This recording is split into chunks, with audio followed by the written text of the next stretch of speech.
Sveiki! Polo lasītāji! Kopā ar mani Jānis Matuls, Sporta avīžu žurnaliste. Pirms spēles pret Somiju, kas ir Helsinkos pēdējā, atskatīsimies uz aizvadīto čempionātu. Jāni, varbūt sākot analizēt sīkāk komandas spēli. Izskatās, ka mēs paliksim 13. vai 11. Acīm redzot, ņemot vērā sastāvu, ar kādu esam ieradušies.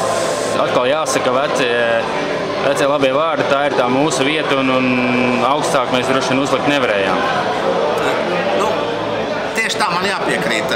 Un es šai čempionātā arī esmu šo to mācījies. Man gandrīz jau ir iemācījuši hokejisti un treneri ir iemācījuši, ka katros mēslos jāatrod ir pozitīvais, jo mūsu hokejisti pat zaudējumā 3-6 bija atraduši pozitīvo kaut ko. Un, ja mani 60 gadu vecumā ir izdevies viņiem pārmācīt, tad es varu teikt, faktiski tikai treneriem un arī spēlētājiem var teikt paldies par to. Kas principā bija tie atslēgas momenti, kad mēs pazaudējām to cīņu pa ceturtdaļfinālu? Droši vien jāizceļ spēle pret Austriju, ja? Jā, tā bija spēle pret Austriju, bet uz visām lietām jau skatīties dažādi, jo ja nebūtu zaudējums Austrijai, varbūt nebūtu uzvara pār Slovākiju, kas arī, visticamāk tā arī būtu, jo tika mobilizēta komanda, kāda bija pret Slovākiju, tā bija no tām, kā es teiktu, tā bija vecā labā Latvijas izlase, kas gan cīnās, gan spēja iemest ripu vārtos, gan krīt ripai ceļā, gan vārtsargam veicās, gan palīdz vārtsargam. Visas tās īpašības, kas ir vajadzīgas, lai kaut ko izdarītu. Un tā bija laba, smuka spēle. Bet vai tā spēle būtu bijusi, ja mēs būtu, piemēram, uzvarējuši Austriju 5-2, es garantēt nevaru. Es drīzāk domāju, ka tad tā spēle Slovākija būtu mazliet savādāk. Jo, kā ja puiši teica, tad Latvijas izlase vairākas reizes ir bijusi piespiest pie sienas ar muguru. Kad mūs piespiež ar muguru pie sienas, tad izrādās, ka mēs varam nospēlēt ļoti labi ar Slovākiju, ļoti labi ar Franciju, un faktiski es teikšu arī, ka ļoti normāla Vācija. Tur bija, varbūt, speciālisti analizēs un atradīs momentus, kāpēc mēs neuzvarējām, bet, principā tā nebija slikta spēle. Tā bija divu spēkos vienāda komandu spēle, kurā, vāciešiem varbūt mazliet paveicās, mums varbūt nepaveicās, bet tā bija laba spēle. Un tā, būtībā, ja nebūtu šis 3-6 pret Austriju, un varbūt 0-6 pret Krieviju, tāds nesmuks rezultāts, ja tur būtu bijis, piemēram, 3-5 vai kaut kas tāds, tad varētu teikt, ka čempionāts ir izdarīts, ja gandrīz visu, ko varēja. Mēs zinām, ka mums pietrūk vairāk spēlētāji, varam saukt tos uzvārdus, bet varbūt, spēles, tehniskā izpildījumā, mēs kaut kur atpalikām no citām komandām. Arī Pēters Skudra akcentēja to, ka tā tehniskais izpildījums nav varbūt tādā līmenī, kāds atbilst tā grupai. Kas bija varbūt šis nianses, uz ko mēs atpalikām? Viens no faktoriem droši vien varētu būt spēlētāji, kuri sezonā nespēlē augsta līmeņa klubos. Jā, es saprotu, par ko apmēram iet runa, bet kad Mārtiņš Cipuls iemeta ripu francūžiem, viņš teica, ka labāk ir slikts metiens vārtos nekā skaists metiens un garām vai vārtsargam virsū. Un tā jau ir tā lieta. Piemēram, arī Armands Bērziņš, kurš, es akcentēšu, iemeta pēdējo ripu pagājušajā gadā no uzbrucējiem un vispār pēdējo. Un šogad iemeta pirmo ripu no uzbrucējiem pasaules čempionātā. Mēs varam teikt, kur Bērziņš? Bērziņš spēlē Ukrainā. Bet viņš to vienu ripu iemet. Varbūt vairāk ar nemaz no viņa nevajag prasīt, Un, ja mēs runājam par tehnisko izpildījumu, loģiski mums nav Kovaļčuku, bet es atvainojos, mums ir ļoti labs Dārziņš. Tādus fokusus, kādus Lauris te vairākās spēlēs ir taisījis, un daži vēl viņam nav iznākuši, skaistulis, teikt, ka varbūt, ka Kuldi ir netehnisks, arī nevar. Nu, ir varbūt, varbūt Koba Jāss nav tik tehnisks, arī varbūt Māris Jāss nav tik tehnisks, bet tur tas hokejs tāpēc ir skaists, ka tas, kurš nav tehnisks, aizstāja šo savu trūkumu ar ļoti lielu gribu, ar ātrām kājām, ar cīņas sparu. Un tāpēc tā komanda tāda veidojās, kāda viņa ir izveidojusies. Un, protams, mums pietrūka apmērām, es tā saku, pat 12 spēlētāji, varbūt pat 14, jo tagad ir pieņemts arī dubultpilsonības likums, un cik es saprotu, tad Herberts Vasiljevs domā par spēlēšanu Sočos. Tā nevar teikt, ka mums galīgi nav nekādas rezerves, un, piemēram, Francijā, esot šajā turnīrā, bijis praktiski labākais sastāvs bez viena spēlētāja. Nu, tad mēs varam teikt, ka mēs tomēr joprojām esam Francijai priekšā, jo mums kā teiksim, 6, 7, 8 vēl var pastiprināt. Ja? Un tā kā akurāt rakta kapu Latvijas hokejam, man liekas, ir priekšlaicīgi. Arī mūziku bērēm nevajag pasūtīt, bet ir droši vien lietas, kas ir jāizdara un ko vajadzētu izdarīt. Bet tās ir jādara atkal ir hokeja profesionāļiem, ne mums žurnālistiem, ne skatītājiem. Ir lietas, ko vajag izdarīt. Nolanam pērn Stokholmā bija pirmais pasaules čempionāts Helsinkos, tagad otrais. Mēs varam teikt, ka viņš sāk iepazīt Latvijas hokeju. Es domāju, ka viņš sāk iepazīt, un lai cik tas paradoksāli arī neliktos, man liekas... Viņš saprot realitāti, tuvāk apzinās. Jā, viņš saprot realitāti. Man liekas, ka viņš realitāti saprata pirmajā treniņā Volvo hallē, kad viņam viens Jānis, viens Pēters, viens Miks saka, zinu, man ir trauma, es nevarēšu spēlēt, kad viņam kāds 8. pateica, tad viņam tā mazliet šķērma palika ap dušu, bet man liekas, ka salīdzinot ar pagājušo čempionātu, man liekas, ka Nolans arī ir progresējis, jo būtībā pagājušā čempionātā viņam nebija nekādu tādu lielu pārbaudījumu. Ja? Šeit viņam ar visu komandu bija jāiziet no bedres, bija jāizdien ārā, un viņi izlīda. Es nezinu, ar kādiem vārdiem, kāds ir Kūlēna nopelns, kāds ir Nolana nopelns, kāds Zirņa un Irbis nopelns, bet viņi ir izlīduši. Varbūt bungas nevajag sist, bet arī akurāt meklēt striķi, lai kārtos arī nevajag. Bet droši, ka Nolanam būtu jāpaliek. Jā, es domāju, ka tā arī notiks, jo to saka priekšā loģika, jo ne jau Kirovs un federācijas valde uzlika mērķi ceturtdaļfinālu, reāli domājot, ka tas ir iespējams. Tad vienkārši ir pirms čempionāta, ja mums tagad būtu uzlikts mērķis palikt A grupā, visi Latvijas mietos par to, ja. Tāpēc ir jābūt tam mērķim ir augstākam, un es domāju, ka Kirovs saprot, ka ar šo komandu faktiski Nolans gandrīz izdarīja visu iespējamo. Ir kāds spēlētājs, kas turnīrā pārsteidz pozitīvi un negatīvi? Jā, noteikti. Es domāju, ka ne tikai turnīrā, bet jau sagatavošanas posmā pozitīvi pārsteidz Ralfs Freibergs. Loģiski pārsteidza, pozitīvi, var teikt, īsti jau nepārsteidza to, ka Gudļevskis var sargāt vārdus, mēs jau zinājām, bet tomēr, jā, viņš šai izšķirošajā spēlē ar Slovākiju, teiksim tā, diezgan brīvi jutās un noteikti pārsteidza. Es varbūt mazliet vairāk būtu gaidījis no Zemgus Girgensona, bet pirmās spēles viņam bija labas, pēc diskvalifikācijas kaut kas pazuda vakardienas spēlē. Protams, mūsu somam Robertam Jakīmovam tā kā vajadzētu kaut ko iemest.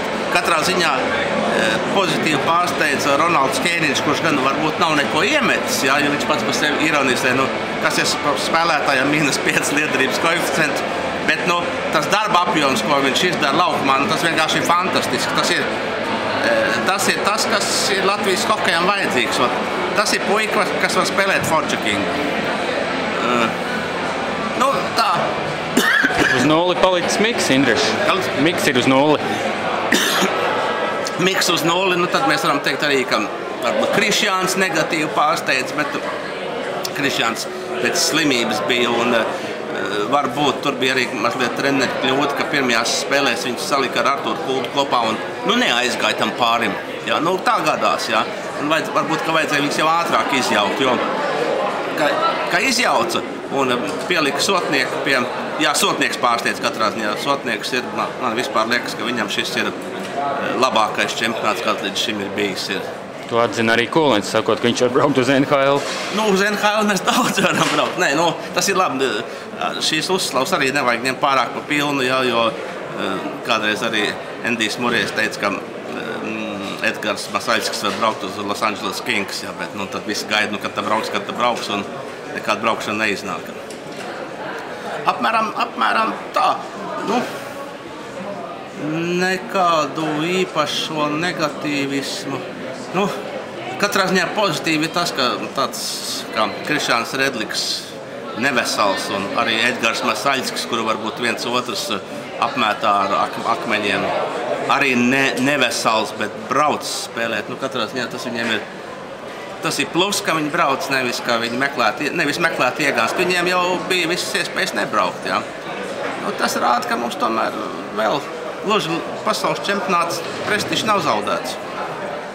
Ar Freiberga atbraukšanu var teikt, ka Nolans ir izvilcis jauno talantu no Ziemeļamerikas. Es domāju, ka tur tā sistēma ir ļoti vienkārša, ka Freibergus uzaicināja Māris Baldonieks, izlases ģenerālmenedžers, kurš viņu pazīst jau diezgan pasen.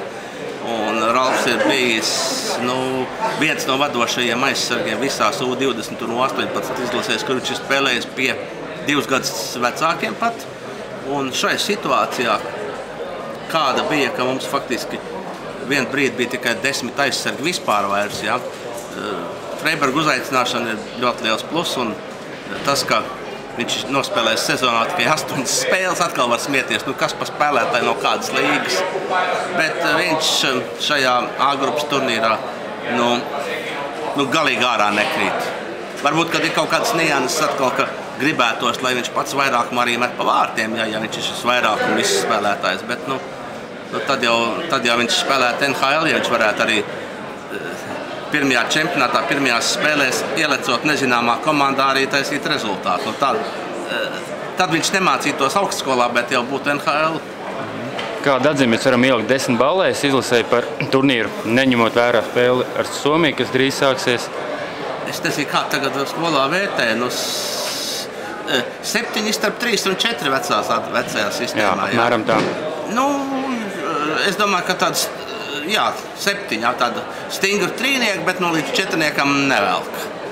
Bet es domāju, ka vismā pozitīvi. Noteikti pozitīvi. Mēs daudz esam runājuši par Dānijas, Norvēģijas spēku. Vēl pieminam Vāciju, citas valsts.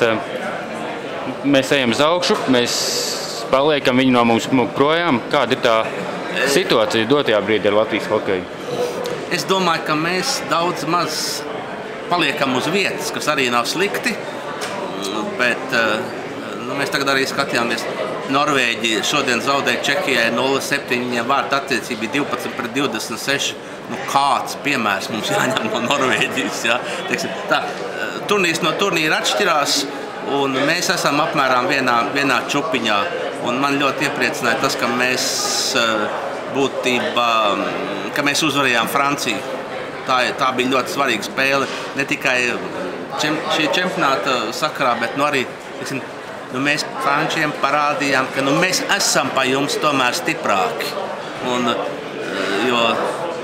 Te jau arī cilvēki jau raksta Latvijas hokeja attīstības programmas, un ka pārņem Francijas pieredzi, pārņem to. Kāda Francijā pieredze? Viņiem ir tā pieredze, kas mums bija pirms gadiem 5-6. Viņi puses sastāvs spēlē ārzemēs, spēlē Polijā, Dānijā un šur tur un sabrauc kopā un ilgstoši spēlē vienu komandu un labi spēlē. Tā kā nāk klāt. Bet es Jāni būšu skeptisks. Dānijas 8 vai 7 NHL spēlētājus mēs tuvākajā laikā nenoķersim. Jā, viņi nenoķersim un diemžēl nenoķersim. Viņiem, man liekas, ka 7 šobrīd ir. Tas ir viens no... Tā ir Zviedru hokeja skola. Viņi iet Zviedru hokeja skolā, mēs tagad ejam 6. gadu rudnī iesim Krievu hokeja skolā. Bet mums ir, es domāju, ka mums nākamgad Girgensons spēlēs NHL un spēlēs, pietiekami labi spēlēs. Bet vai mēs redzam nākamo? Tikpat labi jau var arī pie dažādiem nosacījumiem Kuldu var spēlēt, tikpat labi var spēlēt arī Daugaviņš, bet vai viņi spēlēs, ļoti grūti pateikt. Tā kā tur mēs no Dānijas atpaliekam, jā. Bet es saku, tā čupiņa ir tāda. Mēs, protams, atpaliekam ne tikai mēs, bet arī šīs nosauktās valstis šobrīd no Šveices atpaliek, lai gan bija čempionāts, kur Šveicēs mums palika savās mājās. Vernē. Jā, un nevar teikt, ka, cik tas iznāk 4 gadu laikā, ka tik būtiski ir mainījies spēku samērs, viņš nav tik būtiski mainījies. Ir visi šie dažādi blakus faktori, kur viena spēle daudz ko izšķir viens soda metiens, un tu esi ceturdaļfinālā un neiemet šo metienu, kā Bratislavā bija, un tu spēlē pa palikšanu elites grupā. Piemēram, Bratislavā mums arī bija ļoti laba komanda 2011. gadā.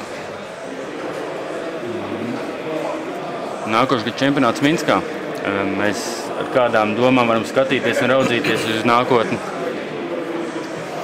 Viss ir atkarīgs, kāda būs spēlētāja attieksme, vai viņi gribēs pēc olimpiskajām spēlēm vēl vienu pamatīgu turnīru spēlēt. Jācer, ka būs pozitīva attieksme, ka nevajadzēs iet Rīgā pa ielu un meklēt, kurš var uzspēlēt izlasē. Un pozitīvi noteikti ir tas, ka Tecis šogad redzēja šīs rezerves, šis 2 dienu treniņš, kur bija tie 13 jaunie cilvēki bija klāti. Ja? Katrā ziņā super optimistiem, ka mēs Minskā dabūsim medaļas nevajag būt, bet arī nokārt deguns, ka mēs galīgi spēlēsim par palikšanu A grupā arī nevajadzētu. Mēs būsim savā līmenī no 9. līdz 13. vietai. Kā vienmēr? Praktiski kā vienmēr. Paldies tev, Jāni. Ok. Es varu savu ķemmīt.